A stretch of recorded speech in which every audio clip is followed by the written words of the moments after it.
കഴിഞ്ഞ ദിവസം രാജൻ അറസ്റ്റിലാക്കപ്പെട്ട് അടൂർ പോലീസ് സ്റ്റേഷനിലെത്തിയപ്പോൾ അയാൾക്കിത് ജാമ്യം എടുക്കാനായിട്ട് എത്തിച്ചേർന്നത് CPM-ന്റെ അടൂർ ടൗൺ ലോക്കൽ കമ്മിറ്റിയുടെ സെക്രട്ടറിയാണ്. കൂടെ അടൂർ ഏരിയ കമ്മിറ്റി അംഗവും. രാജൻ ജോസഫിനെതിരെ പരാതി നൽകിയ ശ്രീനാദേവി കുഞ്ഞമ്മ ഇപ്പോൾ നമ്മോടൊപ്പം ചേരുന്നുണ്ട്. എന്തായി, ഒരു നീതി ലഭിച്ചു എന്ന് തോന്നുന്നുണ്ടോ? തീർച്ചയായിട്ടും കേരള പോലീസ് അയാളെ അറസ്റ്റ് ചെയ്തിട്ടുണ്ട്. അടൂർ പോലീസ് എറണാകുളത്തെത്തി അയാളെ അറസ്റ്റ് ചെയ്യും. അപ്പോൾ ആ സാഹചര്യത്തിൽ ഇത്രയും കഴിഞ്ഞ ഒരു 8 മാസക്കാലമായിട്ട് അയാൾ ചെയ്തിട്ടുള്ള വീഡിയോസിൻ്റെ, അധിക്ഷേപകരമായ വീഡിയോസിൻ്റെ ഒക്കെ ഒരു പരാതിയുടെ ഫലമായിട്ട് അറസ്റ്റ് രേഖപ്പെടുത്തി നീതി ലഭിച്ചു എന്ന് തന്നെയാണ് വിശ്വാസം.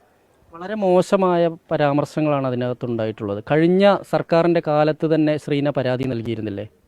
നൽകിയിരുന്നു. 2025 സെപ്റ്റംബർ മാസം മുതലാണ് ഇയാൾ എനിക്കെതിരെ വീഡിയോ ചെയ്തു തുടങ്ങിയത്.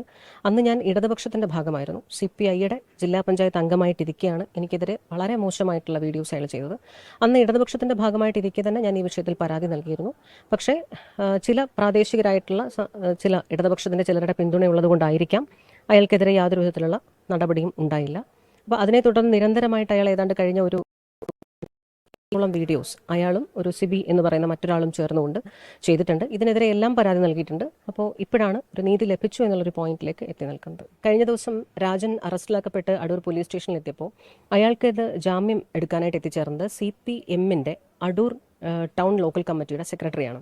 കൂടെ അടൂർ ഏരിയ കമ്മിറ്റി അംഗവും. അപ്പോൾ CPM-ന്റെ അടൂർ ലോക്കൽ കമ്മിറ്റി സെക്രട്ടറിയും അടൂർ ഏരിയ കമ്മിറ്റി അംഗവും വരികയും അടൂര് CPM-ന്റെ അഡ്വക്കേറ്റ്, ആ അഡ്വക്കേറ്റാണ് അയാൾക്ക് ജാമ്യത്തിനായിട്ട് ഹാജരായത്.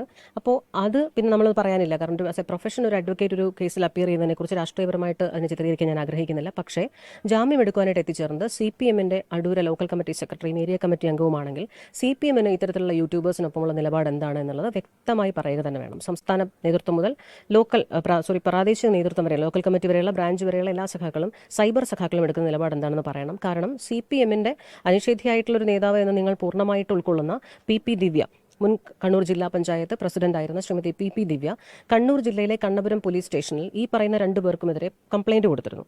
ഒരു രാഷ്ട്രീയപരമായിട്ട് ഉണ്ടായിട്ടുള്ള പ്രശ്നങ്ങളെക്കുറിച്ചുള്ള വിമർശനങ്ങൾക്ക് അതീതമായിട്ട് ഒരു സ്ത്രീ എന്നുള്ള നിലയിൽ അവരെ അങ്ങേയറ്റം അവഹേളിച്ചുകൊണ്ടും അപമാനിച്ചുകൊണ്ടും ഇതേ യൂട്യൂബേഴ്സ് വീഡിയോ ചെയ്തിരുന്നു. അതിനെതിരെ അവർ പരാതി കൊടുത്തിരുന്നു, FIR ഇട്ടിരുന്നു.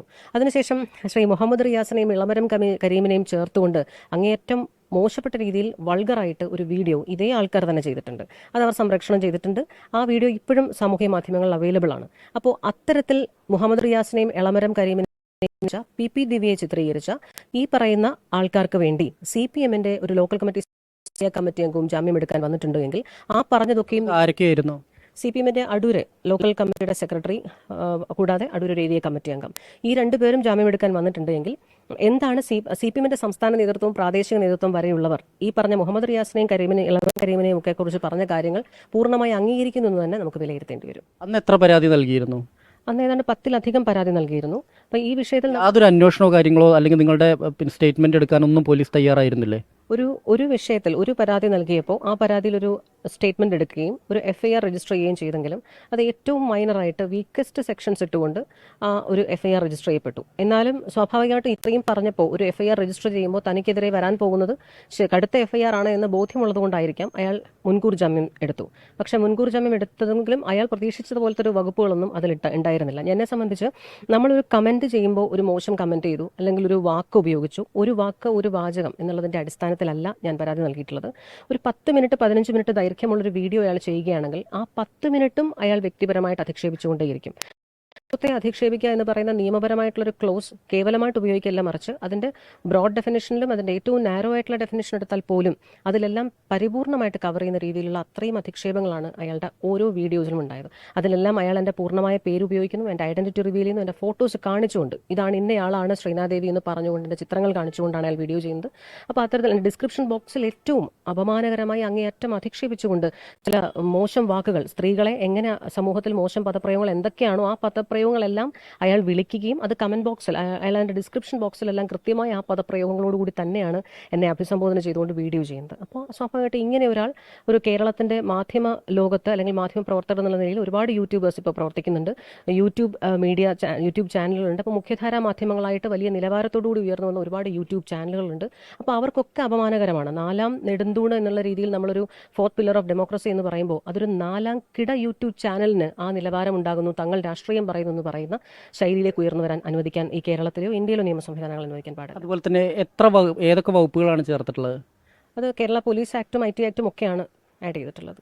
ഇയാൾക്ക് എന്തെങ്കിലും രാഷ്ട്രീയപരമായ വൈരാഗ്യം എന്തെങ്കിലും ഉണ്ടോ? ശ്രീനയോടുണ്ടോ? അങ്ങനെ തോന്നിയിട്ടുണ്ടോ? അല്ലെങ്കിൽ മറ്റെന്തെങ്കിലും താല്പര്യങ്ങളുണ്ടോ? ഞാൻ കഴിഞ്ഞ ദിവസം അടൂർ പോലീസ് സ്റ്റേഷനിൽ ലോക്കപ്പിൽ കിടക്കുന്ന ഇയാളെ പോയി കാണുകയുണ്ടായി. ഫസ്റ്റ് ടൈം അപ്പോഴാണ് ഞാൻ നേരിട്ട് ഇയാളെ കാണുന്നത്.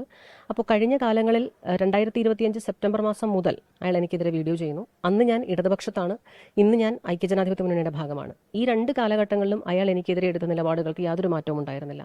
നിലപാട് എന്നുള്ള പദം ഞാൻ അവിടെ പ്രയോഗിക്കാൻ ആഗ്രഹിക്കുന്നില്ല. അയാൾ എനിക്കെതിരെ അറ്റാക്ക് ചെയ്യാൻ അപ്പോൾ ഒരു വനിതയെക്കുറിച്ച് മോശം രീതിയിലുള്ള കാര്യങ്ങൾ എനിക്കറിയാമെന്ന് പറഞ്ഞുകൊണ്ടൊരു വീഡിയോ ചെയ്താൽ ഉറപ്പായിട്ടും അതിന് വ്യൂവേഴ്സ് ഉണ്ടാവും. അതും പ്രത്യേകിച്ച് പബ്ലിക് പ്ലാറ്റ്ഫോമിലുള്ള ഒരാളെക്കുറിച്ചാണ് പറയുന്നതെങ്കിൽ കുറച്ചധികം വ്യൂവേഴ്സ് ഉണ്ടാവും. അതിലൂടെ സ്വാഭാവികമായിട്ടും ഗ്രാജ്വലി വർദ്ധിച്ചു വരുന്ന വരുമാനം ഉണ്ടാവും. അതുവഴി വാങ്ങിയ ആഹാരം കഴിച്ച് ജീവിക്കാം, ദൈനംദിന ആവശ്യങ്ങൾ നിറവേറ്റാമെന്ന് ചിന്തിക്കുന്ന ഒരു നിലവാരമില്ലാത്തൊരു വ്യക്തിയായിട്ട് അയാളെ ഞാൻ വിലയിരുത്തുന്നുള്ളൂ. കേസുമായിട്ട് തന്നെ മുന്നോട്ട് പോകും അല്ലേ? തീർച്ചയായിട്ടും അയാൾക്കെതിരെ ഇനിയും കേസ് കൊടുക്കാനുണ്ട്. അയാൾ ഇന്നലെ കൂടി ഒരു വീഡിയോ എനിക്കെതിരെ ചെയ്തിട്ടുണ്ട്. അതിൽ അയാളുടെ നിലവാരം അനുസരിച്ചുള്ള ദ്വയാർത്ഥ പ്രയോഗങ്ങളോടുകൂടി വളരെ മോശമായി തന്നെ പറയുന്നുണ്ട്. അതുകൊണ്ട് അതൊന്നും അങ്ങനെ വെറുതെ വിടാൻ ഉദ്ദേശിച്ചിട്ടില്ല. സിബി എന്ന് പറയുന്ന അയാളുടെ കൂടെയുള്ള ഒരാൾക്കെതിരെ കൂടിയാണ് ഞാൻ പരാതി കൊടുത്തത്. അയാളെ അറസ്റ്റ് ചെയ്തിട്ടില്ല. അപ്പോൾ അത്തരത്തിലുള്ള നടപടികളുമായിട്ട് മുന്നോട്ട് പോകും. എന്തായാലും കേസുമായി മുന്നോട്ട് പോകും. മറ്റൊരാൾ കൂടി ഇയാളുടെ കൂടെയുണ്ട്, സിബി എന്ന് പറഞ്ഞിട്ട്. അയാൾക്കെതിരെയും നിയമയുദ്ധം തുടരും എന്ന് തന്നെയാണ് ശ്രീനാദേവി കുഞ്ഞമ്മ പറയുന്നത്. ക്യാമറാമാൻ സഞ്ജയ് ഇക്ബാലിനൊപ്പം S വിനേഷ് കുമാർ, 24 പത്തനംതിട്ട.